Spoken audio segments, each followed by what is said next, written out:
How did Bree and I first meet? So how did I meet Jair? We met in the fall of 2018, although neither of us is exactly sure about the first time that we met. I remember the exact moment. I must have left a very forgettable impression.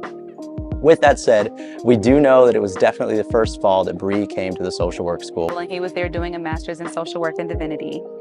About a year later, in 2019, the year that I was graduating, I had left a little Valentine's Day note in her mailbox that said something to the effect of, "Hey Bree, I think you're neat. We should play board games and get food sometime." To which she did email a response saying, thanks, but essentially no thanks. And I thought that was really sweet.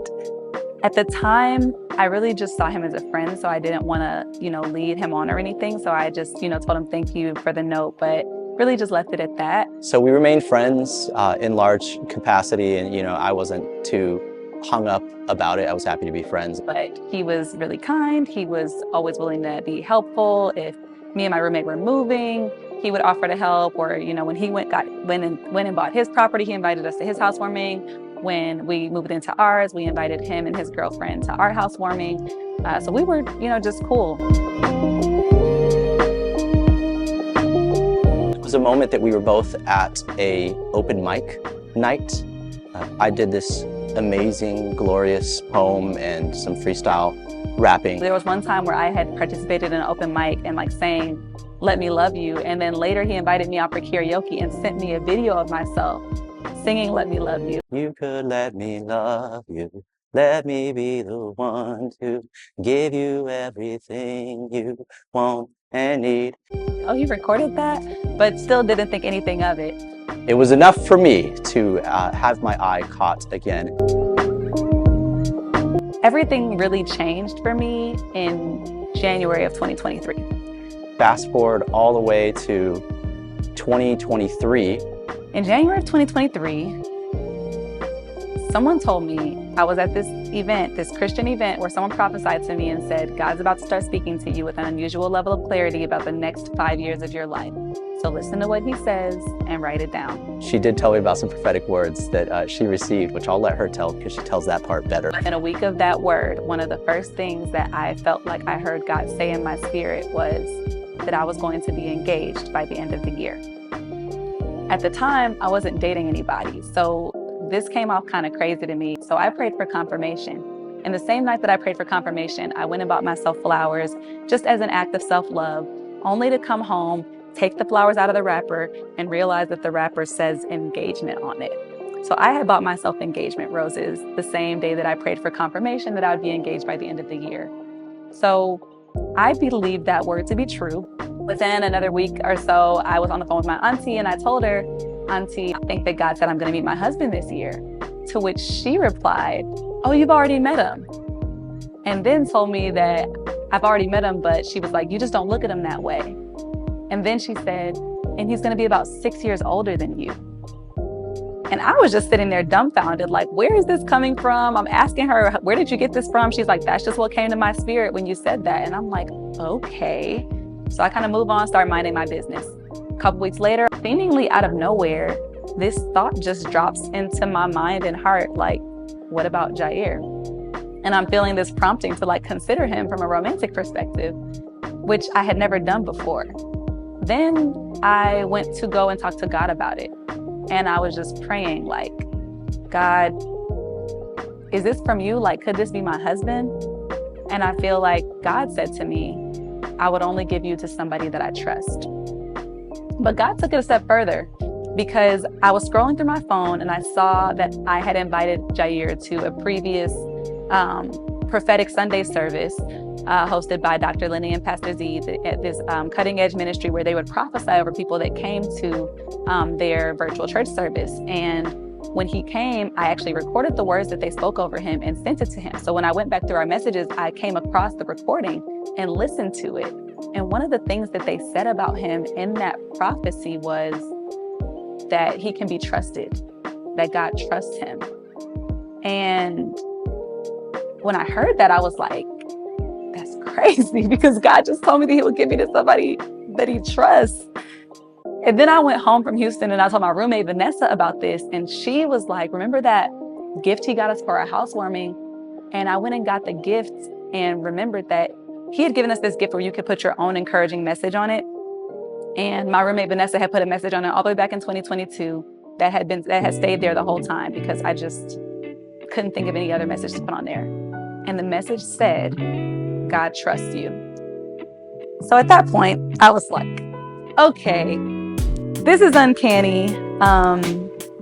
It seems like God might be saying that this man is my husband. And so I went to go do a couple confirmation checks because there are some things that I feel like should be a factor when you're talking about somebody that you might be romantically interested in. So first I went to go check for the attraction factor because in my mind, I'm like, I've never looked at him that way. And attraction is important in a relationship. And so I go on Facebook and start looking through his pictures. And all of a sudden, it's like scales fell from my eyes. I was like, he's fine. Was he always this cute? And I don't know. It's like a switch flipped and I was like, wow, he's really handsome. And I checked that box. I'm like, okay. Then I remember my auntie said that the person that I would end up with would be 6 years older than me. So he had a birthday that past December. So I went to that Facebook event to see how old he turned. Go to the event. Turns out that he turned 34. And at the time I was 27. So I was almost like, oh, it's wrong. He's 7 years older than me. But I did the math. 6 years, 10 months older than me. So that was pretty much all the confirmation that I needed. And I, at that point, was just looking at God like, okay, God, so it seems like you just showed me who my husband is. Now, what do you want me to do with this information? And so I felt like the Lord said to me to go and listen to a sermon that he had sent me. And this sermon he had sent me was like a couple years back, but to tell him what I thought about it. So I went, I listened to the sermon. I started to listen to the sermon, got too tired to finish listening to it and figured I would listen to it another day. And when I woke up the next morning, I had a devotional, and the devotional that I did the next morning was on the exact same topic as his sermon, like word for word. His sermon was a Pentecost sermon called Jesus, about Jesus being the first fruits of our resurrection. And the topic of the Devo was Jesus, the first fruits. So I was shook. I was like, I don't need to say less. I don't even need to finish the sermon. I'm about to get in this man's messages right now because I got something to say. Reached out to him about it, told him how it aligned with my Devo, waited all day for him to respond. I sent it at like 6 a.m. and he didn't see it until like 9:30 at night. But once he saw it, we started talking and we just kept talking. We kept talking like every day. We started hanging out, talking on the phone. I think once he caught the hint that I was kind of interested, he started to pursue me and call me and text me and all those things. And within a couple of weeks of daily connecting and communicating, he asked me to be his girlfriend. And just like God said, by the end of the year, we were engaged on December 30th, 2023. Several things that I love about you. One, I think we connect on the same wavelength. We're both very fast and efficient talkers and have quick ears as well. So it's great. A lot of efficiency to our conversation. I think you're easy to be around in general. I even think you're fun sometimes. Sometimes. Yes. Sometimes you're fun all the time. And yeah, I think if I have to think of most, though, I would probably say that we're on the same wavelength and just trying to be attuned to like what is God's will for our life and what direction is he trying to take us. And that seems to be first and foremost. And so I really love and appreciate that about you. I love your ambition. I feel like we're on a similar level there of just really trying to reach our respective potential and our potential together as a unit. And I think that's really exciting. Things about you. You're funny. You are kind. You're very gentle. You're humble.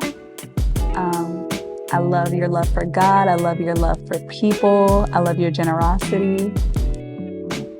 I love your thoughtfulness. I love that you write me little love notes after you borrow my desk so that when I get back to my desk, I see things like, I think you're really pretty.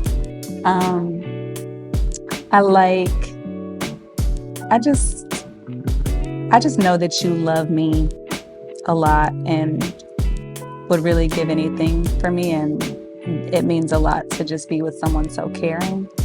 And yeah, most of all, your love for God is a thing that shines the most.